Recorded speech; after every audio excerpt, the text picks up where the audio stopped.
de prisioneiros para a Babilônia, quando eles foram presos ali, ok?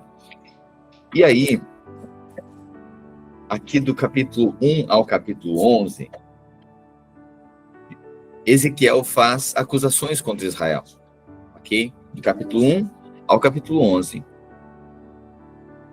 Ezequiel faz acusações contra Israel, justamente pelos mesmos pecados que a gente já tem falado nos últimos livros, ok? É o mesmo cenário. Pois bem, qual era o grande problema, o resumo, né? Israel rompeu a aliança. Né? E Deus usa então Ezequiel para avisar que viria destruição sobre eles, por terem rompido a aliança, ok? Em aspecto prático, né? Quais eram as condutas do povo? Bom, eles adoravam outros deuses, isso levou a uma injustiça social muito grande. Os pobres, as viúvas, os órfãos não eram mais atendidos pelo povo, eram desprezados. Então, Deus tinha dado a lei para que eles cuidassem, né? Para que eles cuidassem do povo, cuidassem dos órfãos, das viúvas. Mas o povo de Israel rompeu a aliança e estava adorando outros deuses, então se estabeleceu em Israel uma injustiça social muito grande, ok? Pois bem, nesse capítulo o capítulo 1 aqui, Ezequiel ele tem uma visão do trono de Deus, ok? Ezequiel tem uma visão do trono de Deus. E aí você vai perceber agora, só um minutinho.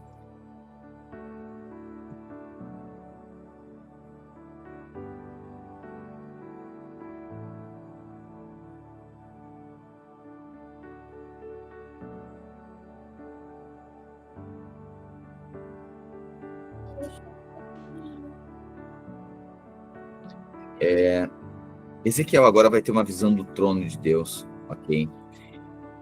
E essa visão tem seres viventes, ok? São seres viventes, e cada ser vivente tem 4 faces. Que você, quando a gente lê o Novo Testamento, e também a história do povo de Israel, você vai ver que Mateus, Marcos, Lucas e João, eles descrevem Jesus, cada um sob uma perspectiva. Mateus descreve Jesus como um rei. Marcos descreve Jesus como um servo. Por isso que a maior quantidade de milagres está descrita no livro de Marcos. Lucas descreve Jesus como filho do homem. E João descreve Jesus como filho de Deus. E todas essas faces de Jesus, elas são retratadas pela figura de animais. Se você lembrar, todas as tribos tinham uma insígnia, que era um emblema, era um personagem, vamos dizer assim, que retratava uma face de Deus. Então, Mateus, quando ele revela Jesus como rei, o animal, então, que faz essa alusão a reinado é o leão. Então, ele é a face de leão. Uma das faces de Cristo, ele é o leão da tribo de Judá. Marcos, ele é o servo. E o animal que representa esse serviço bruto, esse serviço constante, é o boi. Então é a face do boi. Em Lucas, ele revela então a face de homem, porque ele é o filho de Deus. Jesus era totalmente homem. E em João, representa então ele como filho de Deus, representa então como o animal que representa é a águia, pois ele veio do alto. Ok? Então, Ezequiel agora tem uma visão do trono de Deus, E esse trono está estabelecido sobre 4 seres viventes. E cada ser vivente tem 4 faces. Okay? Então imagina 4 pessoas, e cada pessoa tem 4 faces. Ok? E são seres angelicais. E eles estão, você imagina, eu até postei aí no grupo, postei aí uma foto agora, se você quiser acompanhar aí, eu postei a foto. Claro, é baseado nas descrições, né? E aí você usa a sua imaginação. Mas imagine, então, 4 seres viventes, e aí sobre esses 4 seres viventes, com 4 faces cada um, e aí 2 são rodas que elas giram entre si, e essas rodas elas são cheias de olhos, e esses seres viventes também são cheios de olhos, ok? Então imagina olho por toda parte, ok? Acima desses seres viventes, então, está o trono de Deus. É essa, mais ou menos, a visão de Ezequiel. Ele vê a glória de Deus, ele tem visão do trono de Deus, ok? E a partir dessa visão agora, ele terá outras visões a respeito daquilo que está acontecendo com Israel, tá? É importante eu e você sabermos que Ezequiel, então, ele foi levado de Jerusalém para a Babilônia. Quando ele está lá, ele senta à beira de um rio. E à beira desse rio, ele agora tem essa visão de todas essas coisas que estão descritas no livro de Ezequiel. Ok? Ele tem a visão do trono e depois ele relata isso através de acusações contra Israel. Ezequiel, então, ele é comissionado a denunciar todo o erro de Israel, ok? E é isso que ele faz do capítulo 1 ao capítulo 11. Então, esse livro é cheio de simbolismos, tá? Cheio de aspectos simbólicos aqui, mas sempre você vai ver que aponta para Cristo. Tudo aponta para Cristo, ok? Vamos lá, então.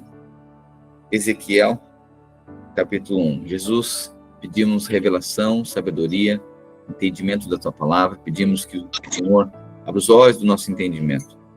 Queremos contemplar o Senhor, queremos ver tua palavra com os olhos espirituais.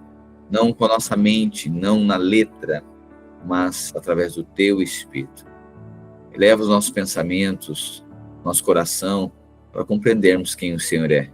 Cada dia mais profundo, cada dia mais intenso. Jesus, queremos mergulhar na tua palavra. Pedimos, revela-te a nós mais uma vez. Revela-te a nós, todos os dias revela-te a nós. Em nome de Jesus nós oramos. Amém e amém. Então, capítulo 1 de Ezequiel diz assim: aconteceu no 30º ano, no 5º dia do 4º mês, que, estando eu no meio dos exilados, quem está falando? Ezequiel. Estando eu no meio dos exilados, ou seja, as pessoas que foram levadas de Jerusalém para o exílio na Babilônia, junto ao rio Quebar. Então Ezequiel está sentado junto ao rio, à beira de um rio. Se abriram os céus e eu tive visões de Deus. Ok? Então, Ezequiel estava sentado à beira do rio, e teve as visões que estão descritas aqui. No 5º dia do referido mês, no 5º ano de cativeiro do rei Joaquim, veio expressamente a palavra do Senhor a Ezequiel, filho de Buzi, o sacerdote, na terra dos caldeus, junto ao rio Quebar. E ali esteve sobre ele a mão do Senhor. Quando olhei, vi uma grande tempestade que vinha do norte, um grande vento, né, impetuoso, uma grande tempestade que vinha do norte. Uma nuvem faiscava com relâmpagos e brilhava com luz intensa. Então você vai usando sua imaginação aí, ok? Para mais ou menos configurar essa cena, né? Uma grande tempestade que vinha do norte, uma nuvem faiscava com relâmpagos e brilhava com luz intensa.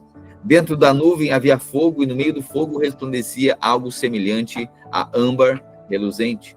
Do centro da nuvem surgiram 4 seres vivos de aparência humana. Porém, cada um tinha 4 faces e 4 asas. Ok? 4 seres viventes com 4 faces e 4 asas. Suas pernas eram retas e seus pés tinham cascos como os de bezerro e brilhavam como bronze polido. Debaixo de cada uma das 4 asas vi mãos humanas. Assim, cada um dos 4 seres tinha 4 faces e 4 asas. As asas de cada um dos seres tocavam as asas dos seres ao seu lado. Espera aí. As asas de cada um dos seres tocavam as asas dos seres ao seu lado. Você lembra de algo em que as asas de um anjo tocam as asas de outro?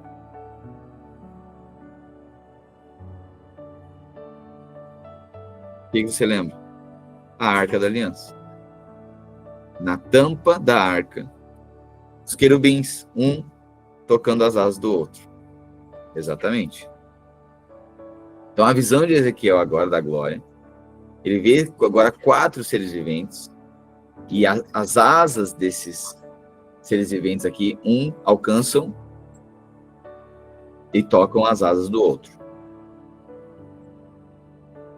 Cada um dos 4 seres, as asas de cada um dos seres tocavam as asas dos seres ao seu lado. Cada um se movia para frente sem se virar. Cada um dos 4 seres tinha rosto humano na frente, rosto de leão à direita, rosto de boi à esquerda e rosto de águia atrás. Tá vendo as 4 faces? Ok? Mateus, Marcos, Lucas e João. Ele é o leão, o boi, o homem, a águia. Ele é o rei, ele é o servo, ele é o filho do homem e ele é o filho de Deus. Cada um tinha 2 pares de asas estendidas. Com um par tocava as asas dos seres de cada lado e com outro par cobria o corpo. Deslocavam-se em qualquer direção que o Espírito indicava e moviam-se para a frente sem se virar. Os seres vivos eram semelhantes a brasas acesas ou tochas reluzentes, e relâmpagos pareciam faiscar entre eles. Os seres vivos se deslocavam de um lado para o outro rapidamente, como relâmpagos. Enquanto eu olhava para esses seres, vi 4 rodas que tocavam o chão junto a eles, uma roda para cada um. Ok? Então agora tem 4 seres viventes, com 4 asas, cheios de olhos, com braços e mãos que saíam debaixo das asas, 4 faces cada ser vivente, e tinham asas que tocavam um ao outro, as de um no outro, e outras asas que cobriam o corpo. Enquanto eu olhava, vi 4 rodas que tocavam o chão junto a eles. Então agora aparecem 4 rodas, cada ser vivente, em cada canto, uma roda. As rodas brilhavam como se fossem feitas de berilo. As 4 rodas eram semelhantes e feitas da mesma forma. Cada um tinha dentro dela outra roda que girava na transversal. Okay? Então você imagina um eixo e outro eixo girando da forma inversa. As rodas brilhavam como se fossem feitas de berilo. As 4 rodas eram semelhantes e feitas da mesma forma. Cada um tinha dentro dela outra roda que girava na transversal. Os seres podiam se deslocar em qualquer uma das 4 direções, sem se virar enquanto se moviam. Os aros das rodas eram altos e assustadores, cobertos de olhos em todo o redor. Quando os seres vivos se moviam, as rodas se moviam com eles. Quando eles voavam para cima, as rodas também subiam. O espírito dos seres vivos estava nas rodas. Aonde quer que o espírito fosse, as rodas e os seres vivos o acompanhavam. Quando os seres se moviam, as rodas também se moviam. Quando os seres paravam, as rodas também paravam. Quando os seres voavam para cima, as rodas também subiam, pois o espírito dos seres vivos estava nas rodas. Acima deles estendia-se uma superfície como o céu, brilhante como cristal. Abaixo dessa superfície, as asas de cada ser vivo se estendiam de modo a tocar as asas dos outros, e as outras duas asas cobriam seu corpo. Quando voavam, o estrondo de suas asas soava, para mim como ondas do mar quebrando na praia, como a voz do Todo-Poderoso, ou como o grito de um grande exército. Quando os seres paravam, abaixaram as asas. Enquanto estavam com as asas abaixadas, uma voz falou de além da superfície acima deles. Acima dessa superfície havia algo parecido com um trono de safira. Então você percebe que tudo isso aqui parece uma plataforma, nesses seres viventes, em cantos. Esses seres viventes também estão acompanhados de rodas, essa roda com outra roda dentro, cheio de olhos essa roda, que giram na transversal. Esses seres viventes com 4 faces, asas que cobrem o corpo e asas que tocam os outros seres viventes. Esses seres viventes, quando esse trono ele se eleva, eles se elevam junto. Quando ele baixa junto. As rodas acompanham. Elas andam para frente o tempo inteiro. E acima dessa superfície havia algo parecido como um trono. Então você vê as bases do trono e agora o trono de Deus. Acima da superfície havia algo parecido com um trono de safira. No trono, bem no alto, havia uma figura semelhante a um homem. Da cintura para cima, tinha a aparência de âmbar reluzente que cintilava como fogo. E da cintura para baixo, parecia uma chama ardente que brilhava como esplendor. Estava rodeado por um aro luminoso, como o arco-íris, que resplandece entre as nuvens num dia de chuva. Essa era a aparência da glória do Senhor para mim. Essa era a aparência da glória do Senhor para mim. Quando a vi, prostrei-me com o rosto no chão e ouvi a voz de alguém que falava comigo.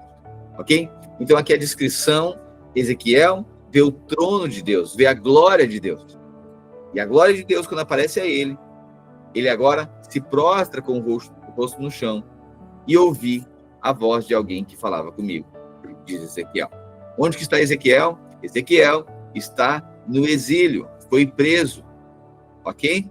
E ele está agora assentado junto a um rio, e assentado junto a esse rio tem a visão do trono de Deus.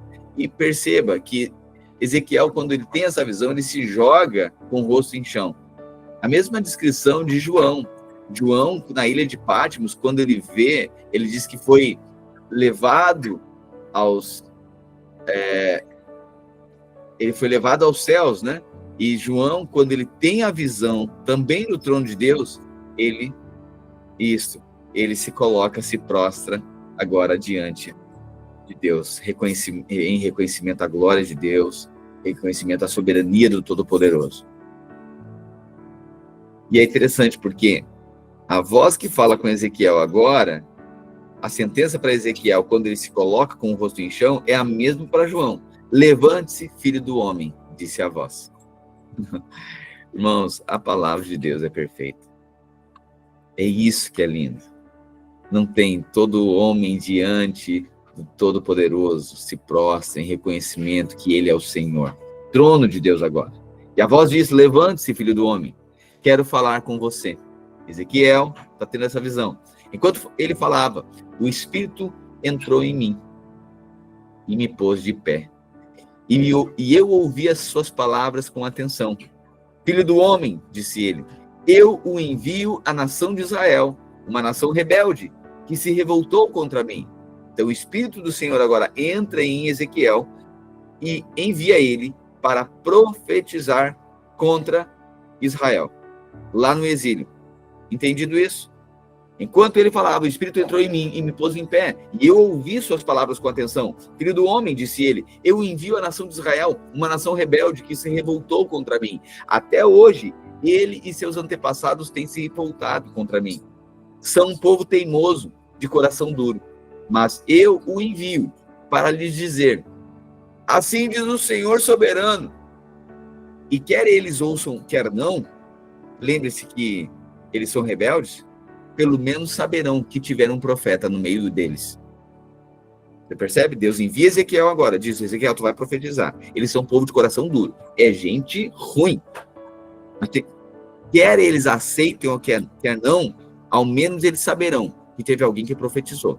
Teve um profeta que eu enviei no meio deles para sinalizar tudo o que iria acontecer com eles. Até hoje, eles e seus antepassados têm se revoltado contra mim. Deus está falando com Ezequiel através dessa visão. São um povo teimoso, verso 4, de coração duro. Mas eu os envio para lhe dizer, assim diz o Senhor soberano.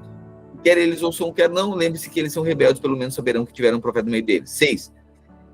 Filho do homem, não tenha medo deles, nem de suas palavras. Não tema, ainda que suas ameaças o cerquem como urtigas, espinhos e escorpiões. Não desanime com seus olhares raivosos, pois são um povo rebelde. Falei para você, nós lemos isso em Jeremias também, Isaías também, que todo profeta que profetiza a verdade é resistido e perseguido. Okay? Então Deus já avisa Ezequiel, ainda que os olhares deles sejam raivosos, eles são um povo rebelde, não desanime. Anuncie-lhes minha mensagem, quer eles ouçam, quer não, pois são completamente rebeldes. Filho do homem, preste atenção ao que lhe digo. Não seja rebelde como eles, abra sua boca e coma o que lhe dou. Então olhei e vi a mão de alguém estendida para mim. Segurava um rolo e ela abriu. Vi que de ambos os lados estavam escritos cânticos fúnebres, lamentações e palavras de condenação. Espera aí. Então olhei e vi a mão de alguém estendida para mim. Segurava um rolo. Lembra que João também viu um livro? João viu um livrinho. Ezequiel viu um rolo, um pergaminho. Segurava um rolo que ela abriu. Vi que de ambos os lados estavam escritos cânticos fúnebres, lamentações e palavras de condenação. Ou seja, é isso aqui que Ezequiel vai ler e é isso aqui que ele vai profetizar. Ok? Então, mais uma vez, cada profeta Deus usou de uma maneira. Ok? Você vai ver que aqui é muito exótico a vida de Ezequiel. Você vai ver os simbolismos aqui, o que Deus faz com ele para mostrar para o povo. É muito estranho, né? Mas Deus estava usando de todas as formas para mostrar para o povo o que aconteceria com eles, se eles não se arrependessem. Mas aqui também já estavam no exílio. Então era para eles ainda reconhecer o Senhor, se lamentar, mas reconhecer o Senhor e se voltar para os caminhos do Senhor, porque Deus os levaria de volta para a terra prometida. Ok? Dito isso, capítulo 3 de Ezequiel. A voz me disse, filho do homem, coma o que lhe dou. Coma este rolo, ou seja, coma esse pergaminho. Lembra que João também ouviu isso? Ele comeu o livrinho e na boca era doce como mel, mas no estômago era amargo. Você lembra disso? O que acontece? Por quê, né? João descreve isso também. Quando ele comeu, na boca era doce, mas no estômago era amarga. Porque assim é a palavra de Deus. Quando nós comemos a palavra de Deus, ela é doce, ela é gostosa de ingerir. Mas quando cai no nosso estômago, ela se torna incômodo, ao ponto que nós precisamos liberar essa palavra. No estômago, ela cai no estômago, mas ela dá ânsia para nós. A gente vomita essa palavra, a gente fala essa palavra, ok? Ela é boa de ser ingerida, mas ela serve para... O propósito dela é ser regurgitada, é ser vomitada, é ser anunciada. Essa é a palavra de Deus. A voz me disse, filho do homem, coma o que lhe dou, coma este rolo. Depois vai e fale ao povo de Israel. Então abri a boca e ele me deu o rolo para eu comer. Filho do homem, encha seu estômago com ele, disse a voz. Quando comi, o sabor era doce como mel em minha boca. Tá vendo? Mesma coisa de João. Em seguida, ele disse, filho do homem, vá ao povo de Israel e transmita-lhe minhas mensagens. Não envio a um povo estrangeiro cuja língua você não entende, mas ao povo de Israel. Não, eu não o envio a um povo de língua estrangeira e difícil. Se o fizesse, eles lhe dariam ouvidos. Meu Deus. O povo de Israel, porém, não lhe dará ouvidos, assim como não deu ouvidos a mim, pois todos eles têm o coração duro e são teimosos. Mas eu tornei você tão obstinado e inflexível quanto eles. Endureci sua testa como a pedra mais dura. Interessante, né? Deus sempre estabelece pessoas muito firmes para pessoas muito duras. Deus sempre estabelece pessoas muito firmes na vida de pessoas nada quebrantadas. Deus diz para Ezequiel: o tanto que eu vou te tornar tão inflexível quanto eles, porque é a medida que eles precisam. Então, lembrando, né? A gente vai perceber que Deus, quando a gente é manso de coração, a gente é rapidamente quebrantado, não precisa, basta um sussurro, a gente já ouve, já quebranta. Mas quando a gente é muito duro de coração, Deus precisa ser um pouco mais firme, mais rígido conosco. Assim como um pai, a intensidade da correção varia de acordo com a resistência do filho. Se o filho é obstinado e rebelde, o pai precisa ser mais duro. Mas se ele é mais quebrantado e reconhece rapidamente, basta somente algumas repreensões. Deus agora diz para Ezequiel: eu tornei você, Ezequiel, tão obstinado e inflexível quanto eles. Endureci sua testa como a pedra mais dura. Portanto, não tenha medo deles, nem tema seus olhares raivosos, pois são um povo rebelde. Então ele acrescentou: filho do homem, primeiro deixe que minhas palavras entrem até o fundo de seu coração. Ouça-as com atenção. Depois vá a seu povo no exílio e diga-lhes: assim diz o Senhor soberano. Faça isso, quer eles ouçam, quer não. Em seguida o Espírito me pôs em pé, e eu ouvi uma estrondosa proclamação atrás de mim: que a glória do Senhor seja louvada em sua habitação. Era o som das asas dos seres vivos, que tocam umas nas outras, e o barulho das rodas debaixo deles. O Espírito me levantou e me tirou de lá. Saí amargurado e agitado, mas a mão do Senhor era forte sobre mim. Cheguei à colônia dos exilados judeus em Tebel Abib, junto ao rio Quebar. Estava atônito e permaneci no meio deles durante 7 dias. Ok? Você percebe então o Espírito de Deus levando Ezequiel agora para profetizar. Ok? Depois de 7 dias, o Senhor me deu uma mensagem: filho do homem, eu nomeei vigia de Israel. Sempre que receber uma mensagem minha, advirta o povo. Se eu avisar os perversos, vocês estão condenados à morte, mas você não lhe transmitir a advertência para que mudem sua conduta perversa e salvem a vida, eles morrerão em seus pecados. E eu o considerarei responsável pela morte deles. Se você os advertir, mas eles não quiserem se arrepender e continuarem a pecar, eles morrerão em seus pecados. Você, porém, salvará a sua vida. Se os justos se desviarem de sua conduta justa e não prestarem atenção aos obstáculos que eu puser em seu caminho, eles morrerão. E se você não os advertir, eles morrerão em seus pecados. Nenhum dos atos de justiça deles será lembrado, e eu o considerarei responsável pela morte deles. Mas se você advertir os justos a não pecarem, e eles lhe deram ouvidos e não pecarem, eles viverão, e você também salvará a sua vida. A mão do Senhor veio sobre mim, e ele disse: levante-se e vá até o vale, e eu lhe falarei ali. Levantei-me, fui até o vale, e ali vi a glória do Senhor, como na primeira visão junto ao rio Quebar, e prostrei-me com o rosto no chão. Então, novamente agora, Ezequiel tem a visão do trono de Deus e se prostra diante do trono. Então o Espírito entrou em mim e me pôs em pé. Vá para a sua casa e tranque-se dentro dela, disse. Ali, filho do homem, você será amarrado com cordas e não poderá sair para o meio do povo. Então olha agora o simbolismo aqui. Preste atenção nisso. Olha a forma que Deus vai usar para mostrar para o povo o que estava acontecendo com ele, ou que ia continuar acontecendo, caso eles não arrependessem. Ali, filho do homem, primeiro, vá para sua casa e tranque-se dentro dela. Ali, você será amarrado com cordas e não poderá sair para o meio do povo. Quem que seria amarrado com cordas? Ezequiel. Olha agora. Farei sua língua se prender ao céu da boca. Agora Ezequiel foi amarrado com cordas, língua presa no céu da boca, para que fique mudo e não possa repreendê-los, pois são rebeldes. 27.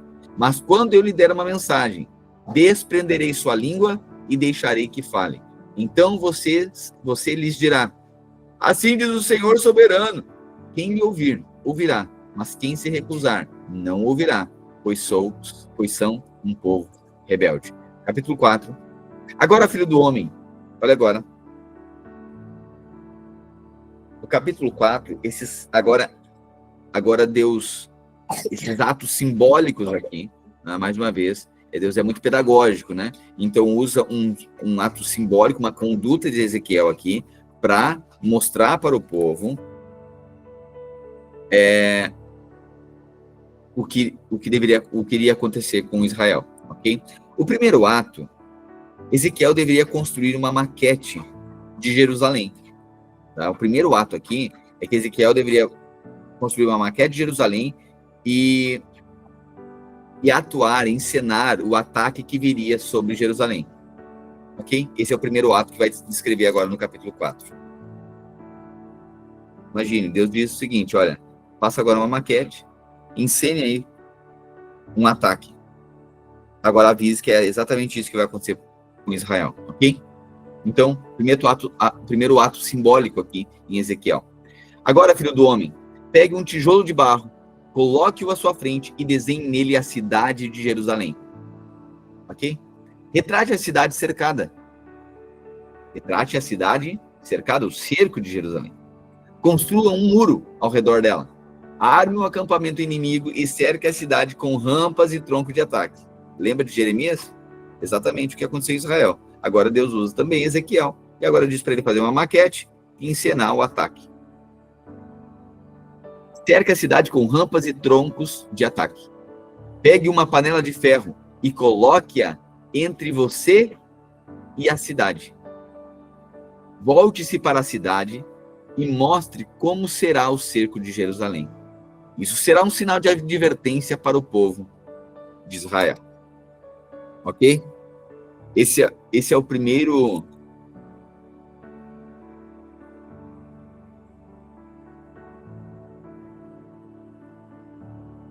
Esse é o primeiro ato, ok? Agora deite-se sobre o lado esquerdo e ponha sobre si os pecados de Israel. Você terá de carregar os pecados de Israel pelo número de dias que ficar deitado sobre o lado esquerdo. Determinei que carregará os pecados de Israel por 390 dias.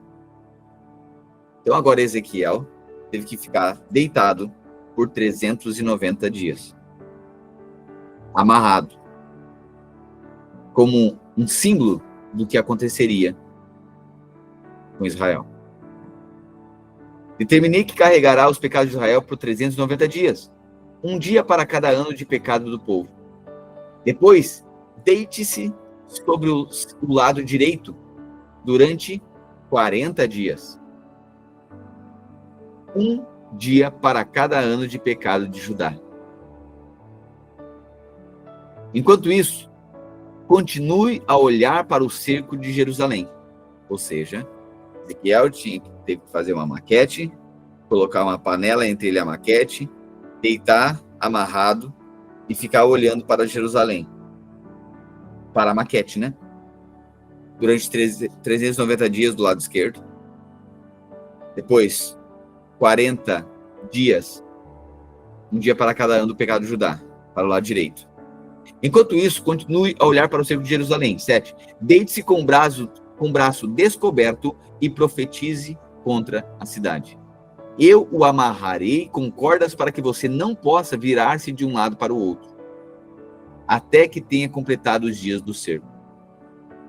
Pegue um pouco de trigo, cevada, feijão, lentilha, milho e trigo candial e misture-os numa vasilha. Use-os para preparar seu pão durante os 390 dias em que ficará deitado sobre o lado esquerdo. Peraí, vamos lá. Agora é o segundo ato. Agora começou a descrição do segundo ato.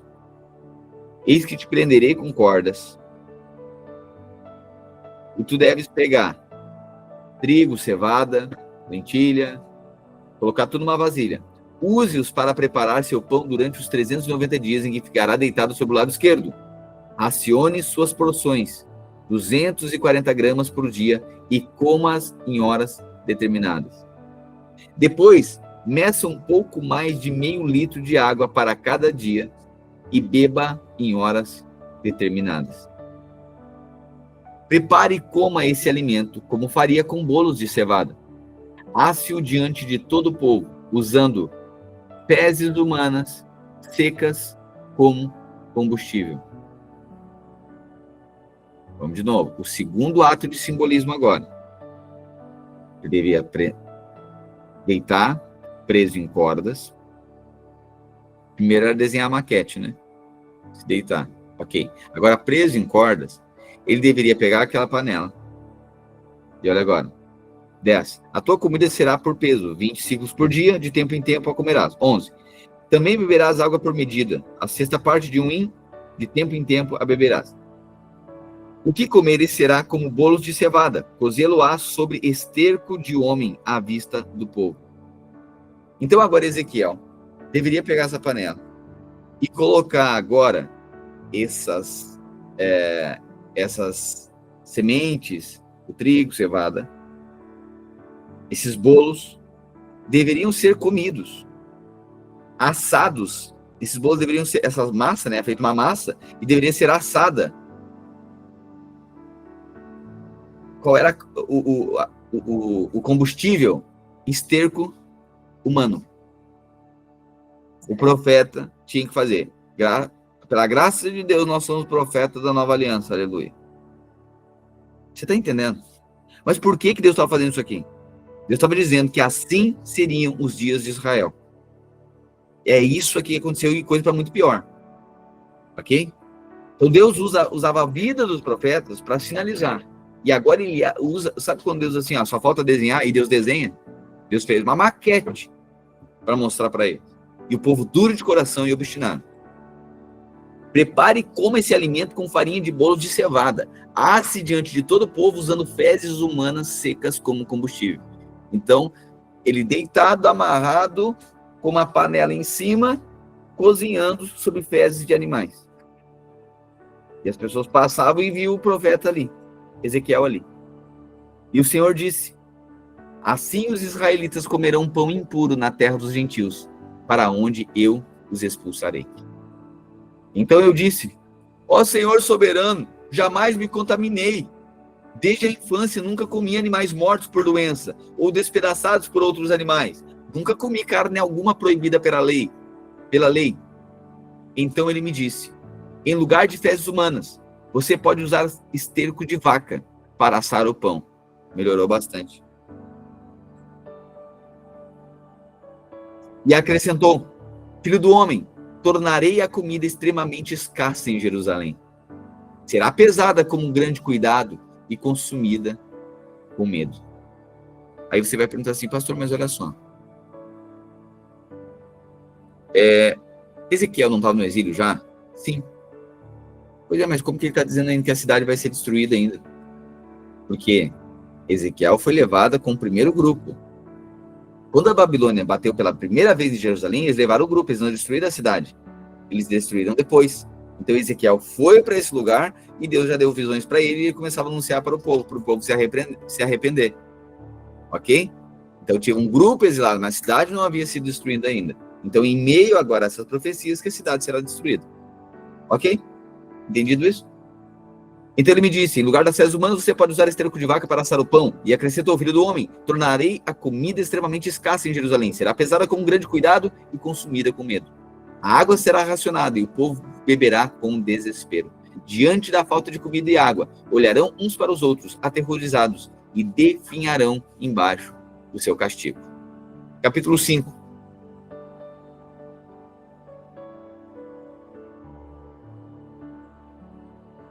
Okay. Capítulo 5. O terceiro ato.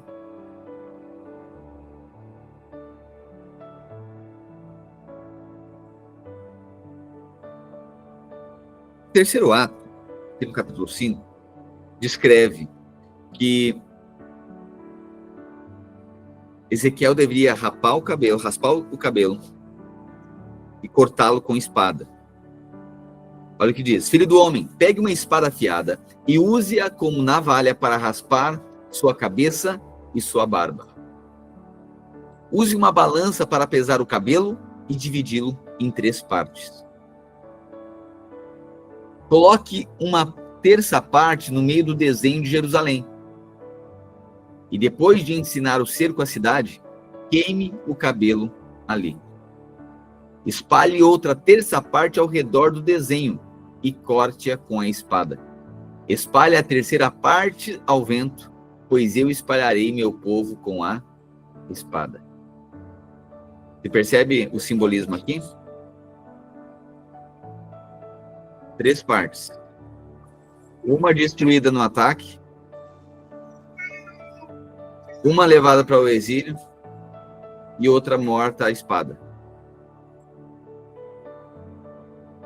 Ok? Essa analogia, esse simbolismo. Coloque uma terça parte no meio do desenho de Jerusalém. Depois de ensinar o cerco à cidade, queime o cabelo ali. Ou seja, primeira parte, mortos. Espalhe outra terça parte ao redor do desenho e corte com a espada. Espalhe a terceira parte ao vento, pois eu espalharei meu povo com a espada. Guarde apenas um pouco de cabelo e amarre-o em seu manto. Por quê? Porque foram somente alguns poucos que restaram ali em Jerusalém. Você lembra disso? Por isso que ele diz: pega só um pouco de cabelo e guarde no seu manto. Então pegue alguns desses fios de cabelo e jogue-os no fogo, para que se queimem. Dali um fogo se espalhará e destruirá todo o Israel. Assim diz o Senhor soberano. Esta é uma ilustração do que acontecerá a Jerusalém. Coloquei-a no centro das nações, mas ela se revoltou contra os meus estatutos e decretos, e foi mais perversa que as nações ao seu redor. Não quis obedecer os meus estatutos e decretos. Portanto, assim diz o Senhor soberano: vocês são mais rebeldes que as nações vizinhas, e não quiseram obedecer meus decretos e estatutos. Nem sequer viveram de acordo com os padrões de justiça das nações ao seu redor. Portanto, eu mesmo, o Senhor soberano, estou contra vocês. Eu os castigarei publicamente diante de todas as nações. Por causa dos seus ídolos detestáveis, punirei vocês como nunca fiz antes, e nunca voltarei a fazer. Pais devorarão os filhos, e filhos devorarão os pais. Eu os castigarei e espalharei aos 4 ventos os poucos que sobreviverem. Tão certo como eu vivo, diz o Senhor soberano, eu os destruirei completamente. Não terei compaixão alguma de vocês, pois profanaram o meu templo com imagens repugnantes e pecados detestáveis. Uma terça parte do seu povo morrerá na cidade, por doença e por fome. Uma terça parte será morta pelo inimigo fora dos muros da cidade. E eu espalharei uma terça parte aos 4 ventos, e os perseguirei com minha espada. Por fim, minha ira se completará e ficarei satisfeito. E quando minha fúria contra ele estiver passado, todo Israel saberá que eu, o Senhor, lhes falei segundo o meu zelo. Portanto, eu o transformarei em ruína, em objeto de insulto aos olhos das nações ao redor e para todos que passarem por ali. Você se tornará alvo de insultos, zombarias e horror, e servirá de advertência para todas as nações ao redor.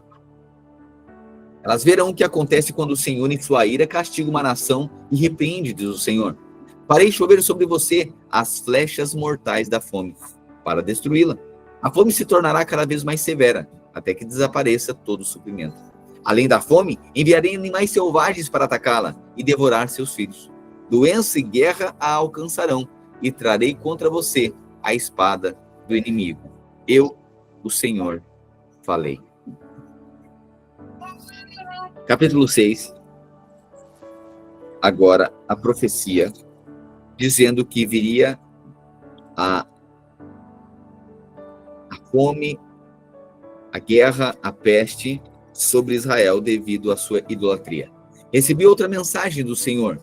Filho do homem, volte o rosto para os montes de Israel e profetize contra eles. Proclame essa mensagem do Senhor, soberano, contra os montes de Israel. Assim diz o Senhor soberano aos montes, às colinas, aos desfiladeiros e aos vales. Estou prestes a trazer guerra sobre vocês e destruir os seus santuários idólatras.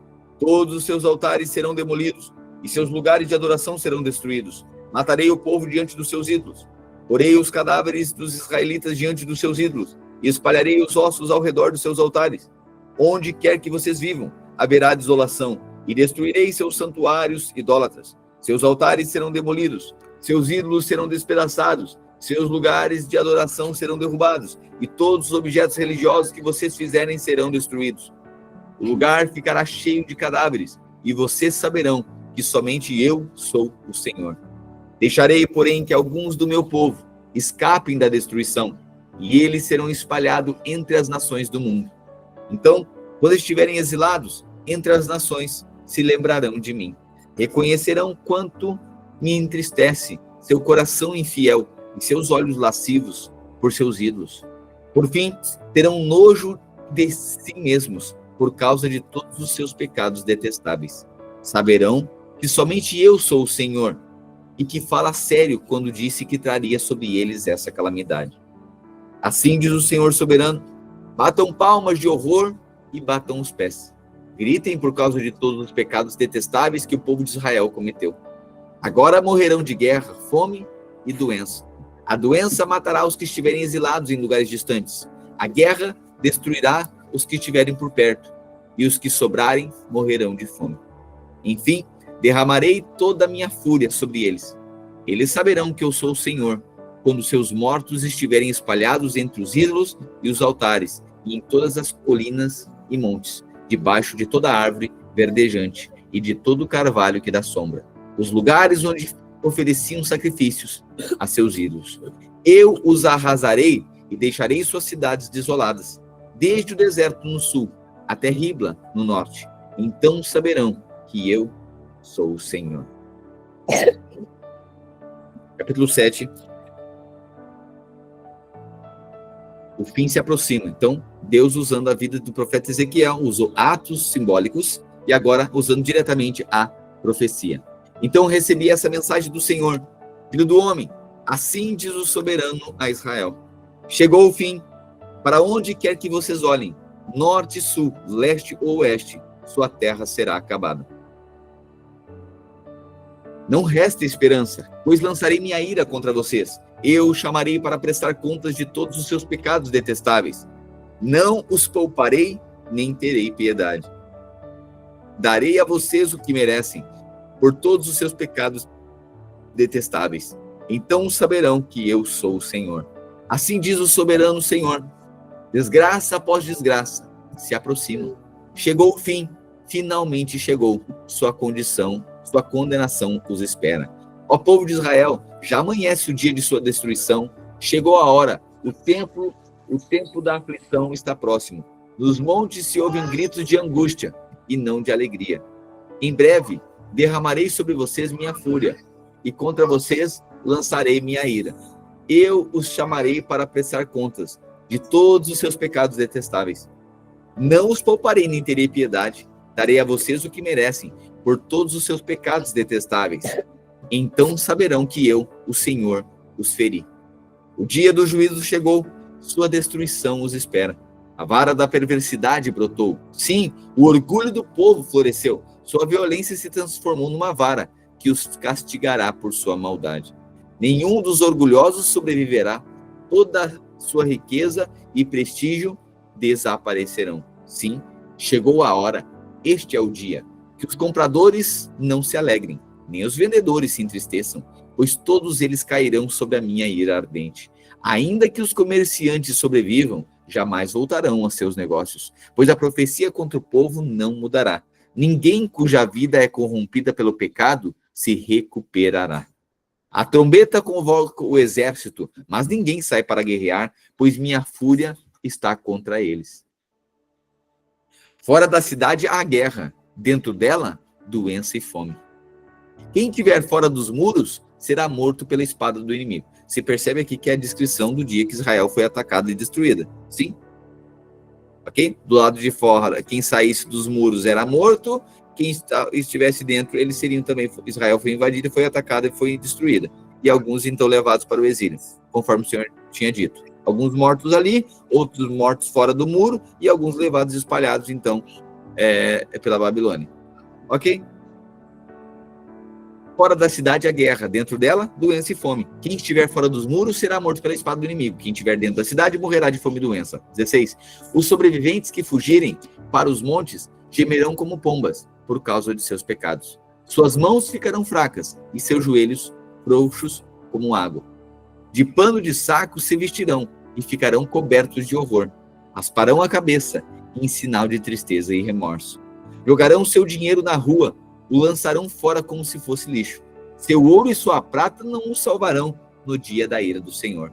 Não os saciarão nem os alimentarão, pois a sua ganância só os faz tropeçar.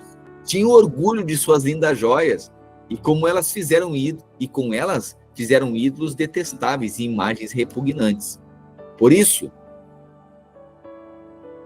farei que todas as suas riquezas se tornem repulsivas para eles, e as entregarei como despojo a estrangeiros, às nações perversas, e elas as profanarão. Desviarei deles meu olhar, quando ladrões invadirem e profanarem minha terra preciosa. Preparem correntes para o meu povo, pois o sangue de crimes terríveis cobre a terra. Jerusalém está cheia de violência. Trarei as nações mais cruéis para ocuparem suas casas.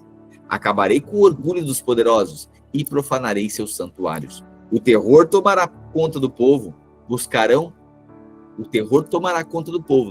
paz, mas não a encontrarão. Virá uma calamidade após a outra, um rumor após o outro. Buscarão sem sucesso uma visão dos profetas. Não receberão ensinamentos dos sacerdotes, nem conselhos das autoridades. O rei e o príncipe ficarão desamparados e chorarão de desespero. As mãos do povo tremerão de medo. Trarei sobre eles o mal que fizeram a outros, e receberão castigo que tanto merecem. Então saberão que eu sou o Senhor. Deus está dizendo que traria então nações de fora para atacar Israel e Jerusalém. Ok? A Babilônia. Você sabe mais ou menos onde que ficava a Babilônia? É onde hoje é o Iraque. Ok? Onde hoje é o Iraque, ali era a Babilônia. Ok? Capítulo 8. No sexto ano, no sexto mês, aos 5 dias do mês, estando eu sentado em minha casa, a mão do Senhor soberano veio sobre mim. Ezequiel, novamente falando. Irmãos, lembrando, aqui a gente lê uma profecia atrás da outra, mas você sabe que essas profecias, elas levavam de tempos em tempos, ok? Ezequiel agora está em casa, e agora a mão do Senhor veio sobre ele. Vi uma figura semelhante a um homem.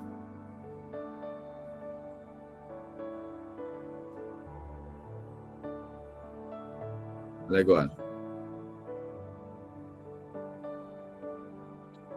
Agora, no capítulo 8, Ezequiel novamente terá a visão. Do capítulo 8 a 11, ele terá a visão do templo e as abominações fora do templo.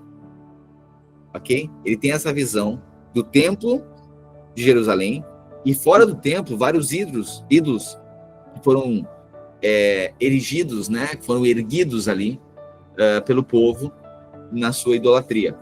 Então agora, Ezequiel, verso 2 do capítulo 8. Vi uma figura semelhante a um homem. Da cintura para baixo parecia uma chama ardente, e da cintura para cima tinha a aparência de âmbar reluzente. Ele estendeu algo que parecia uma mão e me pegou pelos cabelos. Então o Espírito me levou entre a terra e o céu e me transportou para Jerusalém. Ok? Então ele está vendo novamente a figura do trono e agora Deus pegando ele pelos cabelos. Quem nunca, né? Mas foi a mãe e o pai, né? Pelo Senhor, nunca nos pegou pelos cabelos, né? E agora, pega ele pelos cabelos e transporta Ezequiel, então, até o templo.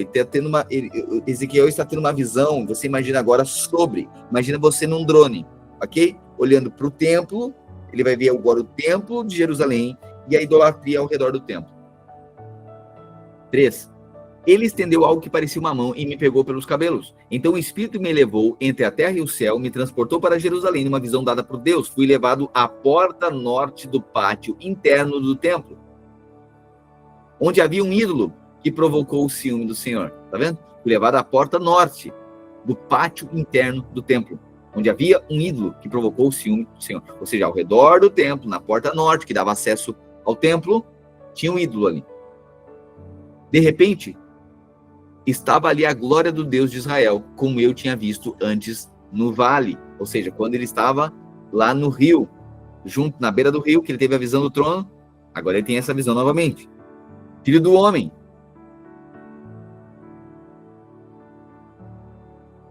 Verso 6. Perdão, 5. Então o Senhor me disse, filho do homem, olhe para o norte. Olhei para o norte e ali, perto da entrada da porta, junto ao altar, estava o ídolo que havia provocado o ciúme do Senhor. 6. Filho do homem, disse ele, que você vê? Perdão, você vê o que estão fazendo? Vê os pecados detestáveis que o povo de Israel comete para me afastar de meu templo?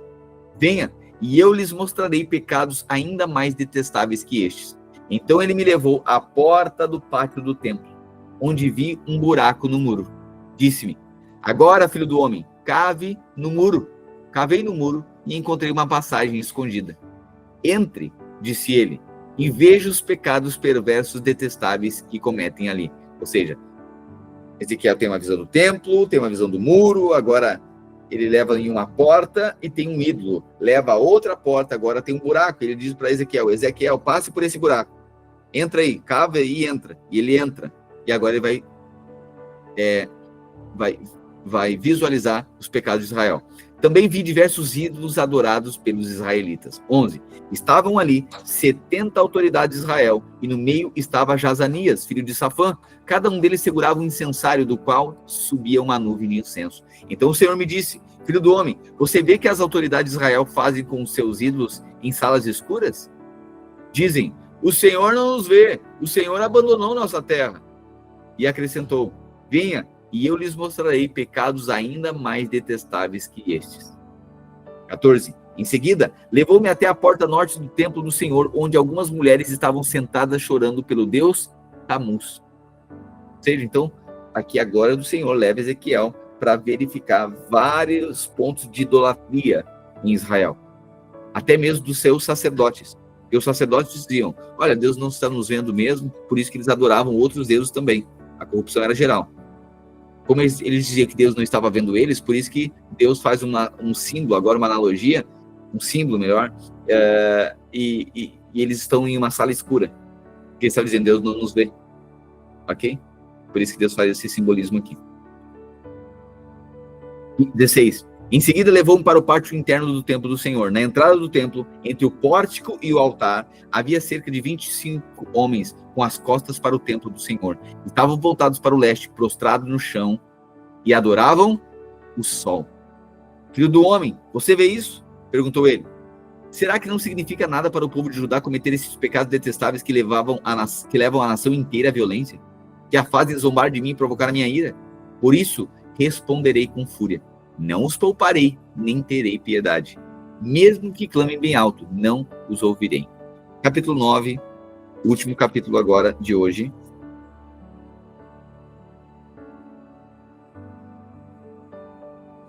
Capítulo 9. Ezequiel agora vê 6 homens com armas de justiça na mão para levar juízo final a Israel.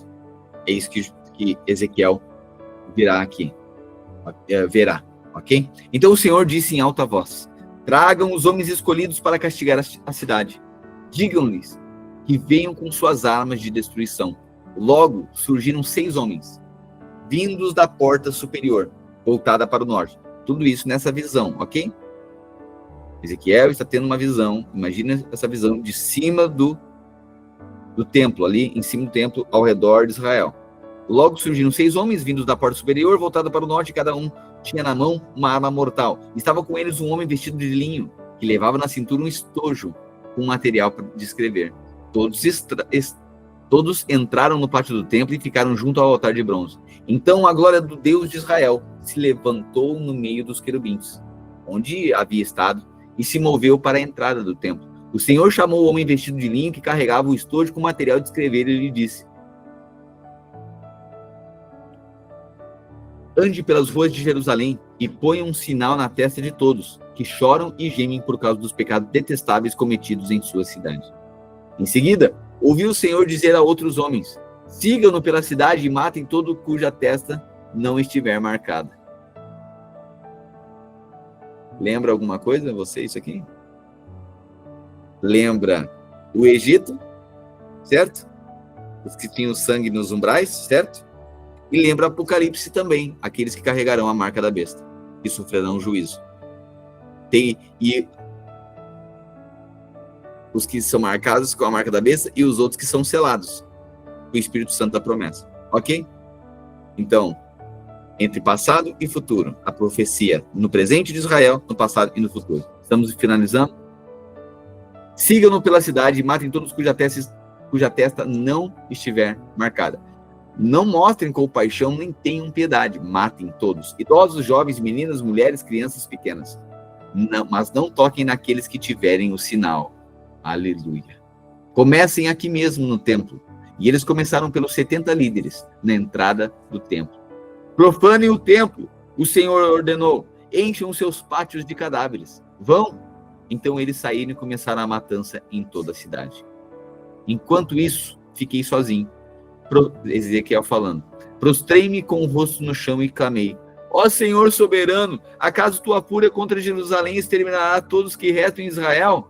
Então ele me disse: os pecados do povo de Israel e de Judá são muito grandes. Toda a terra se encheu de homicídio.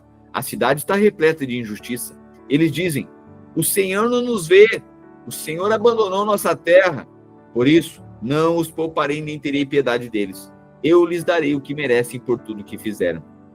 Então o homem vestido de linho, que carregava o estojo com material de escrever, voltou para relatar: fiz o que ordenaste. Então o homem vestido de linho, que carregava o estojo com material de escrever, voltou para relatar e disse: fiz o que ordenaste. Amém.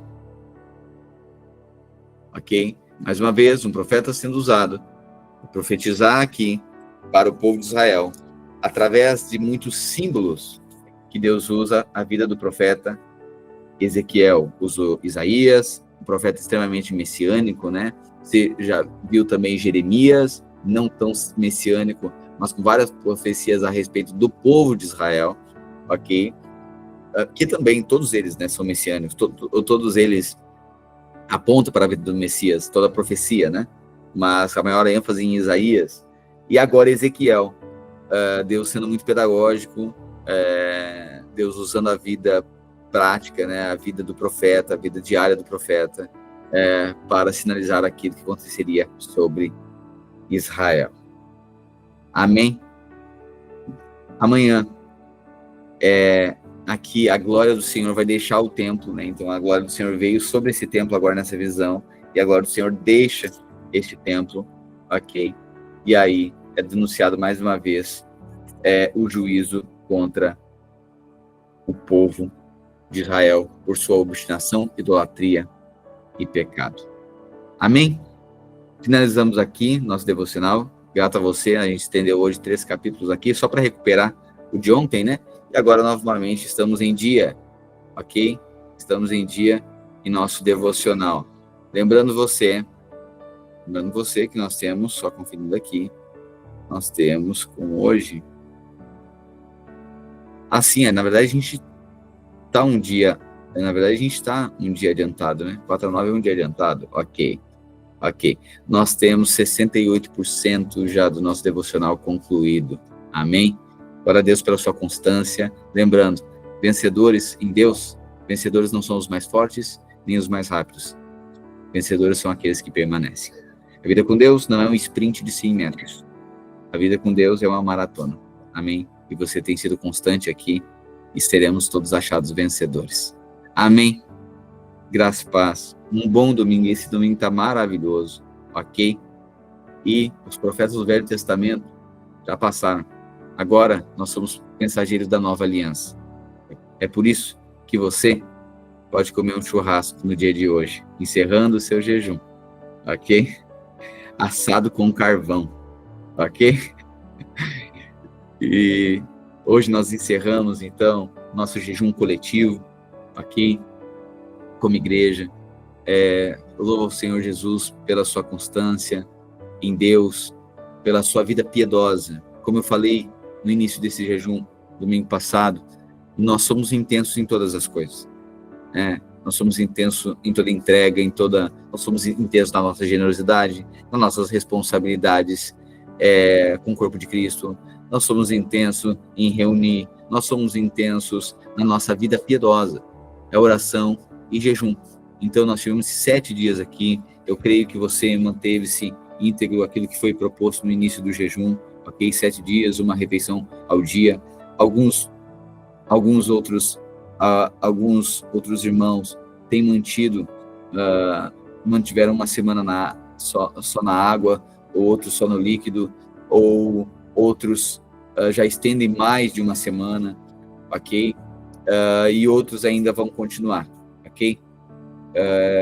Glória a Deus pela sua responsabilidade, sobretudo, percebendo direções do Senhor. E eu não sei, eu acredito que você tenha percebido isso, como as coisas no mundo espiritual se movem semana que nós estamos jejuando, ok?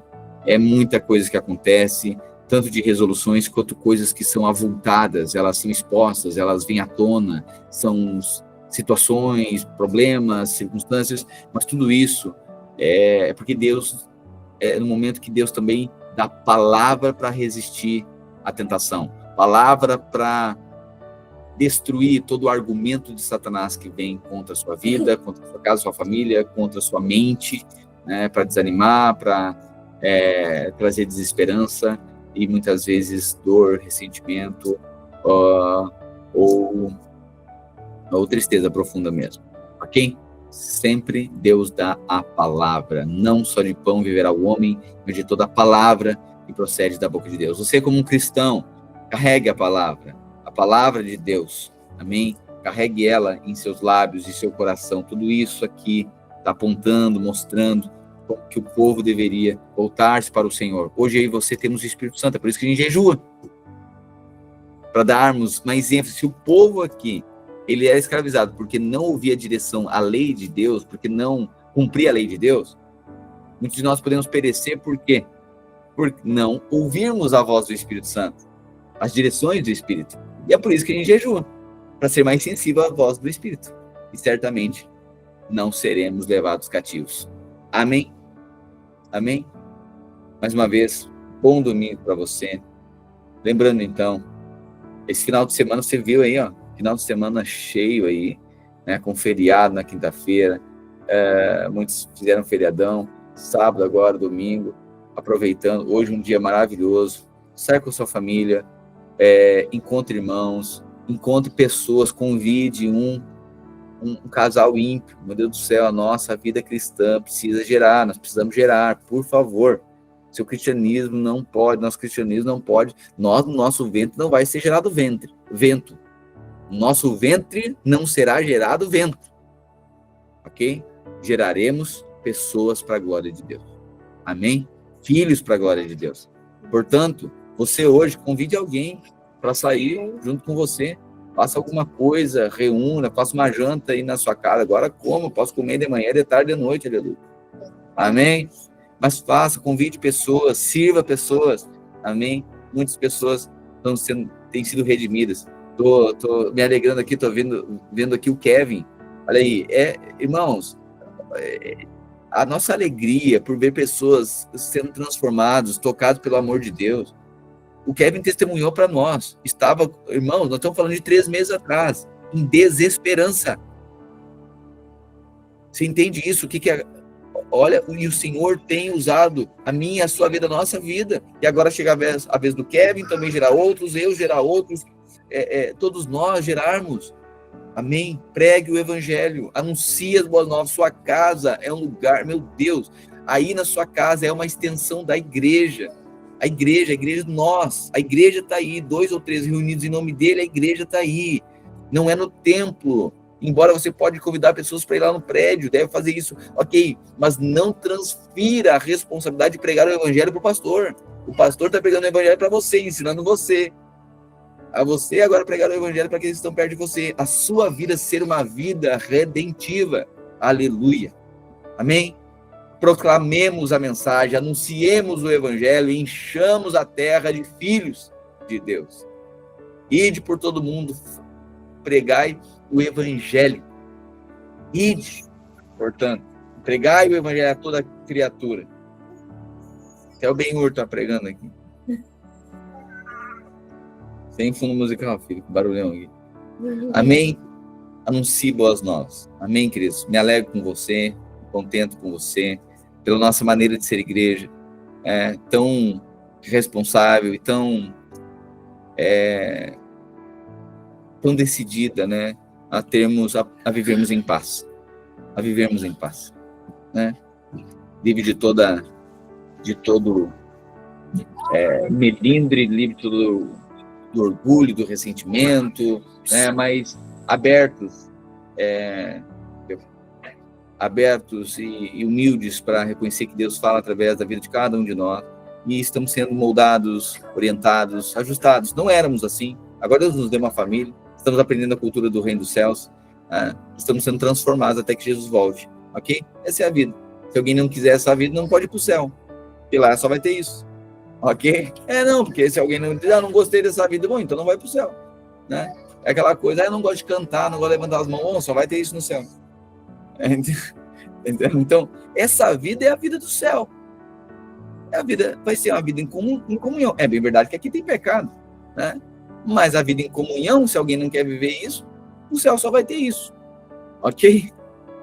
De forma mais profunda, de forma mais intensa ainda, e aí não envolta pelo pecado, ok? E nós estamos sendo aperfeiçoados nesse amor, nessa herança e nessa justiça.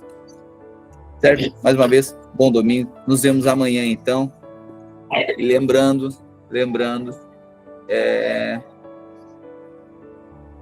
dia 31, a imersão, ok? Dia 31, a imersão. Não deixe para fazer sua inscrição na última semana, ok? Faça sua inscrição. Também tem um encontro, a agenda desse mês, eu vou pedir para a Duda depois postar ali, já pode colocar a agenda desse mês. Esse mês está bem tranquilo, mas temos um encontro, dia 16 a dia 18 é encontro, ok? Daqui 2 finais de semana, ok? Então já inscreva encontristas, ok?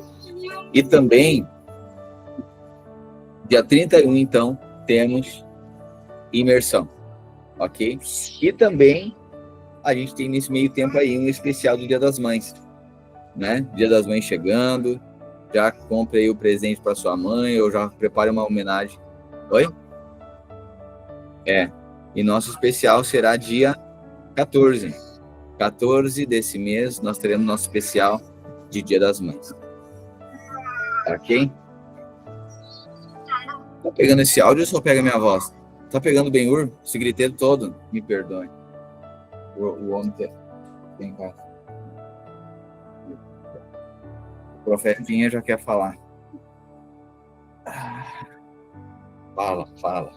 Profetiza, serve para Deus. Profetiza. Aqui. Não atrapalhe. Não atrapalhe quem tá desse lado, Priscila. Aqui é um tormento só. Mas obrigado. Okay. Agora tu parou, né, cara? Amém, querido. Então, dia 16, dia 14, especial, Dia das Mães, dia 16, 18, encontro, dia 31, imersão, e será em Osório. Amém? Comungue, compartilhe Cristo Jesus, prepare-se, porque mês que vem, bastante intenso também, ok? E estamos preparando aí, esse ano vai ser um pouco diferente, aí o nosso Bem Casados, ok? Vai preparando a relação. Não brigue, em junho não brigue, não discuta, se perdoe nesse mês, se perdoe, deixe para brigar só depois da segunda quinzena de junho. E teremos outros irmãos aí acrescentados. Esse ano temos um novo casal, Ali e Mel, estão chegando aí também. Primeiro bem casado. Esse ano não vai ter, daí tá? Daí não tem. Amém. Vai ser muito gostoso aqui, então. Viu, irmão José Honório? Vai fazendo das paz esse mês com a irmã Maristela aí, tudo em paz, tudo na paz do Senhor Jesus Cristo. Amém? Aleluia. Queridos, boa tarde e nos vemos amanhã. Tchau. Hoje é essa oração.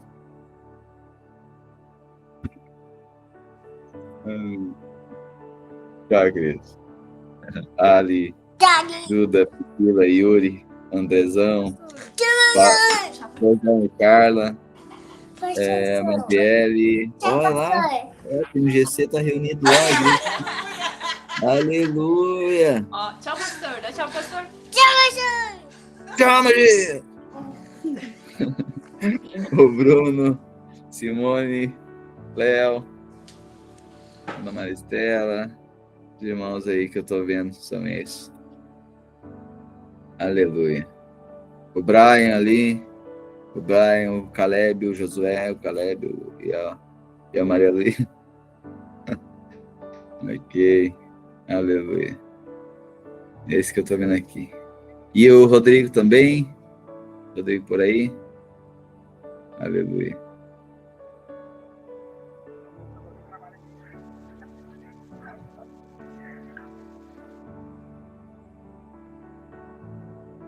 Alguém entregando jejum agora?